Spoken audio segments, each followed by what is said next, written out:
Yes రావు గారు, good morning అండి. Yes రావు గారు, ఏం జరుగుతుంది? కక్ష సాధింప, లేదంటే అక్రమాల, అన్యాయాల? గత అధికార పార్టీ కక్ష సాధింపుతో చేస్తున్నారు అని చెప్తున్నారు. మీరేమో అదేం లేదు, అక్రమంగా నిర్మిస్తున్నారు. 26 జిల్లాలో కూడా ఈ విధంగా జరుగుతోంది. 33 సంవత్సరాల పాటు 1000 రూపాయలు లీజుకి తీసుకున్నటువంటి సిచ్యువేషన్ అని చెప్తూ ఉన్నారు. అసలు ఏం జరుగుతోంది? ప్రజలకైతే ఒక క్లారిటీ కావాలి కదా. ఆశా గారు, మీకు ప్యానల్ ఉన్న పెద్దలందరికీ గుడ్ మార్నింగ్. ఇప్పుడు కక్ష సాధింపు చర్యలంటే ఏ విధంగా అనాలి? మేము వాళ్ళ మీద దాడి చేస్తే కానీ ఇంకేది కానీ, ఇది ప్రజల యొక్క సొమ్ము. ప్రభుత్వ భూములు అంటే ప్రజల యొక్క సంపద. ప్రజల యొక్క సంపద పైన నువ్వు కేవలం 1000 రూపాయలు రోడ్డు పక్కన ఒక ఇడ్లీ బండి పెట్టుకున్నా కానీ వాడు డైలీ 1000 రూపాయలు ఇస్తాడు. నువ్వు ఒక ప్రభుత్వ కార్యాలయానికి ఎకరాల కొద్ది భూములు తీసుకొని, ప్రతి జిల్లాలో భూములు తీసుకొని 33 సంవత్సరాల లీజుకి తీసుకొని 1000 రూపాయలు లీజ్ అంటే ఎక్కడున్నాం ఇప్పుడు మనం? 1000 రూపాయలు లీజ్ కింద దొరుకుతుందా? ఒక కుర్చీ రెంట్కి తీసుకుంటే 1000 రూపాయలు రెంట్కి రాదు. నిలబడి ఒక ఫంక్షన్ మాకు కుర్చీ రెంట్ తీసుకుంటే డైలీ 5 రూపీస్ అంటే ఒక కుర్చీకి నెలకు 150 రూపాయలు అవుతుంది. ఏ విధంగా అయితే చెప్పండి? ఈ కార్యాలయాలన్నీ కూడా నేను అధికారంలో నేనున్నా, నాకు అడిగేవాడు ఎవ్వరు లేడని చెప్పేసి ఒక నియంతలాగా పరిపాలించాడు. ఇష్టం వచ్చినట్టు చేసుకున్నాడు.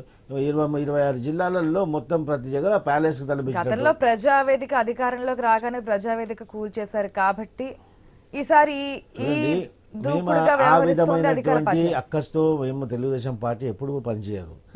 ఎందుకంటే అది ప్రజలకు సంపాదించిన సంపద. ప్రజావేదిక ఏం చేస్తుండ్రు? చంద్రబాబు నాయుడు గారు కానివ్వండి, తెలుగుదేశం పార్టీ ఆఫీసా ప్రజావేదిక?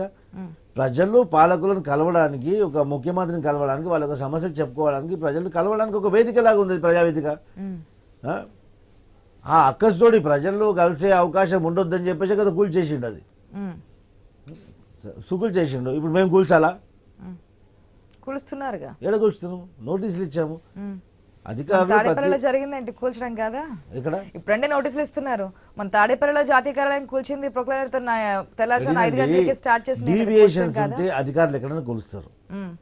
మీకు చట్టబద్ధంగా మీరు ఒక అగ్రిమెంట్ చేసుకొని తీసుకుంటే దాన్ని చేస్తాం. ఇప్పుడు అవన్నీ మా 1000 రూపాయలకు అగ్రిమెంట్ చేసుకుంటే చూడండి ప్యాలెస్లకు తలపిస్తున్నాయి. ఆ ప్యాలెస్లో పిచ్చేందో అర్థం కాదు. అసలు ఏమనుకుంటుండో, తను రాజు అనుకుంటుండో ఏమనుకుంటుండో అర్థం కాదు. రాజులాగా ఎల్యూషన్ ఆయనకి. మనకు సైకలాజికల్గా కొంచెం ప్రాబ్లం ఉన్నట్టుంది. ఒక సైకాట్రిస్ట్ కన్సల్టేషన్ ఖచ్చితంగా చేయాలి ఆయనకి. ఎందుకంటే డాక్టరే కదా. అదే కదా చెప్తున్నా. అగో ఇల్యూషన్ అంటారు దీన్ని. అంటే లేనిది కూడా ఉన్నట్టు ఊహించుకోవడం. తాను సామాన్య మానవుడిగా ఉండి నేను ఒక రాజులాగా ఊహించుకుంటే దాన్ని ఎవడేం చేయలేడు. ఆ సైడ్ ఎఫెక్ట్ ఇదంతా కూడా. మొన్నటి వరకు కూడా రిషికొండల నేనే అధికారంలోకి వస్తా, వైజాగ్ నుంచే పరిపాలిస్తా అని చెప్పాడు. ఆయనే ముఖ్యమంత్రి అవుతాం అనుకున్నాడు. మళ్ళీ పోతే ఆ ప్యాలెస్ ఆయన ఉండడానికి అంత హంగు ఆర్భాటాలతో ఆ ప్యాలెస్ అవసరమా? ప్రజాప్రతినిధి చెప్తుంది వేరే. వైజాగ్ లో మేము రాజధాని నిర్మిస్తామని చెప్పాము. సీఎం చాలా సార్లు, అంటే అప్పట్లో సీఎంగా ఉన్నటువంటి జగన్మోహన్ రెడ్డి, నేను ఇక్కడి నుంచే పరిపాలన చేస్తాను, దసరాకు వస్తున్నాను, దీపావళికి వస్తున్నాను, ఉగాదికి వస్తున్నాను అని చెప్పి చాలాసార్లు పోస్ట్ పోన్ చేసిన తర్వాత ఆఖరికి అధికారం కూడా కోల్పోయారు. సో నెక్స్ట్ టర్మ్ అధికారం మనదే అనే ఒక ధీమాతో ఉన్నారు. వై నాట్ 175 అనే ఒక కాన్ఫిడెంట్ తో ఉన్నారు. కాబట్టి మేమే వస్తాము, వైజాగ్ నుంచి పరిపాలిస్తాము, పరిశ్రమలు వస్తాయి, పెట్టుబడులు వస్తాయి, అగ్రనేతలు అందరూ వస్తారు, ఎక్కడెక్కడ హోటల్స్ లో మనం హాల్ట్ ఇచ్చేకన్నా సిఐపి ఇంత డెవలప్ అయిందా అని చెప్పి ఒక రిషికొండ పాలసీని చూస్తే చాలు. ఆశా గారు, ఇక్కడ వినండి. ప్రజాప్రతినిధి అంటే ప్రజలు ఎన్నుకొని తమ యొక్క వాణిని, తమ యొక్క గొంతుకని ప్రజల తరపున చట్టసభలో వినిపించడానికి ఒక ప్రతినిధి ఎన్నుకుంటారు. ప్రజలకు ఒక సేవకుడు మాత్రమే, ఆయన ఒక రాజు కాదు. ప్రజలు ఇబ్బందులు పడుతున్నారు. రాష్ట్రం అంతా ఆర్థిక సంక్షోభంలో ఉన్నది.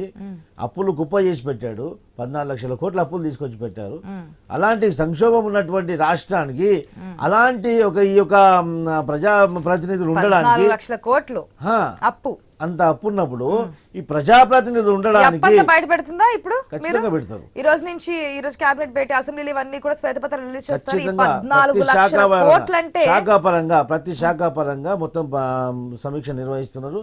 తర్వాత అన్ని కూడా శ్వేతపత్రం విడుదల చేయడం జరుగుతుంది.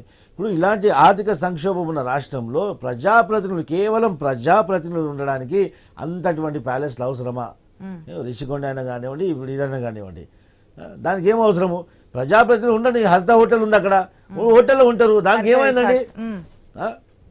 ఇప్పుడు ప్రెసిడెంట్ ఆఫ్ ఇండియా వస్తున్నారు, మా రాష్ట్రపతి వస్తున్నారు, మా ప్రధానమంత్రి వస్తారు, ఉంటారంటే అంత అంగుళాల బట్టలు అవసరమా? ప్రధానమంత్రి గారు వస్తే కూడా అంత అవసరమా? సెక్యూరిటీ పర్పస్ సెక్యూరిటీ ఉండాలి కానీ అంత లగ్జరీస్ ఉండే అవసరం లేదు కదా. ఐ డోంట్ థింక్ ప్రధానమంత్రి కూడా అంత లగ్జరీ ఎంజాయ్ చేస్తారని నేను అనుకోను. వారు చాలా డౌన్ టు ఎర్త్ ఉంటారు.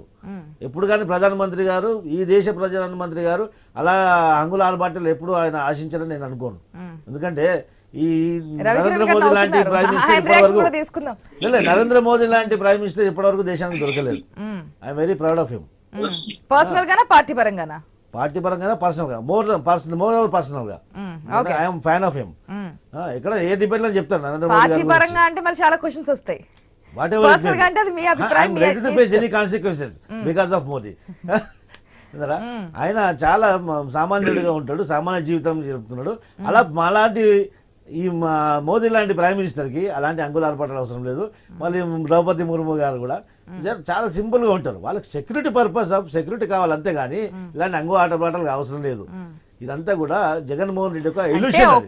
ఒక్క ప్యాలెస్ చూసి డెవలప్ అయింది మన స్టేట్ అనేది చూపించడం కోసం చేశారనేది కొంతమంది చెప్తున్నటువంటి మాట.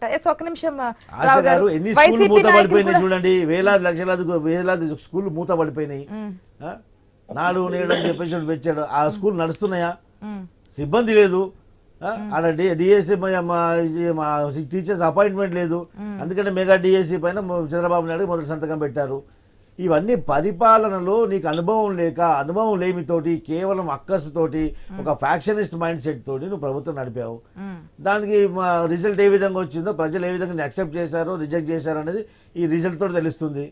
ఇప్పటికైనా బుద్ధి తెచ్చుకోకుండా, అసెంబ్లీలో ఇచ్చినటువంటి మ్యాండేట్ తోటి ప్రజా తీర్పుని గౌరవించకుండా, నువ్వు అసెంబ్లీకి రాకుండా, స్పీకర్ ఎన్నికల్లో కూడా పాల్గొనకుండా, నీకు ప్రతిపక్ష హోదానే లేదు. అయినప్పటికీ కూడా నీకు ముఖ్యమంత్రి వచ్చే ద్వారం నుంచి నీకు స్వాగతం చేశారు.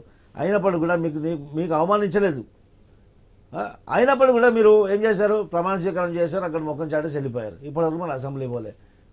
నువ్వు అసెంబ్లీకి పోయినప్పుడు, ప్రజా తీర్పును నువ్వు గౌరవించినప్పుడు నీకెందుకు ఆ 11 సీట్లు కూడా రాజీనామా చేయండి, ఏమని చేసుకుంటే బయట పోయి? ఎందుకు అవసరమా? ఇలాంటి వాళ్ళు రాజకీయాలకు ఈ యొక్క ప్రజాస్వామ్య నిన్న మొన్న డిబేట్ లో టీడీపీ నాయకులు చెప్తా ఉన్నారు, క్యూ కడుతున్నారు. కొంతమంది జనసేనలోకి, కొంతమంది బీజేపీలోకి.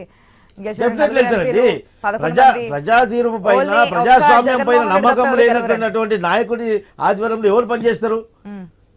ఈడ అసెంబ్లీ నడుస్తుంటే నువ్వు ఆ తాడిగా అక్కడ పోయి మా పులివెందులో పోయి అవసరం ఏముంది? ఏమైంది? చెప్పులతో రాళ్లతో కొట్టారు, అద్దాలు పలిపోయింది జగన్ ఇంటికి. ఇదే జరుగుతుంది కదా. ఇప్పుడు గుర్తుకొచ్చింది